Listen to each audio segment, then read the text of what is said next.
क्या आप कभी अफ्रीकन ग्रे ऐसी आवाज़ करता है? ध्यान से सुनना ये आवाज़, अगर आपके पास अफ्रीकन ग्रे है तो।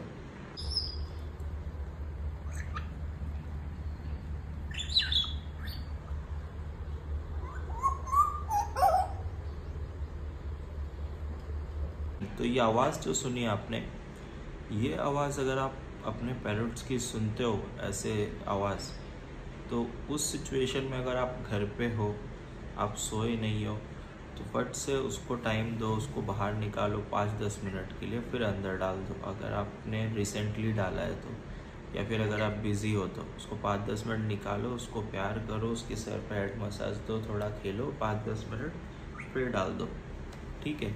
क्योंकि ये आवाज़ का मतलब है कि उसको तुम्हारा अटेंशन चाहिए। वो या वो अकेलापन महसूस कर रहा है, क्या महसूस कर रहा है वो मालूम नहीं, लेकिन उसको तुम्हारा अटेंशन चाहिए इस सिचुएशन में।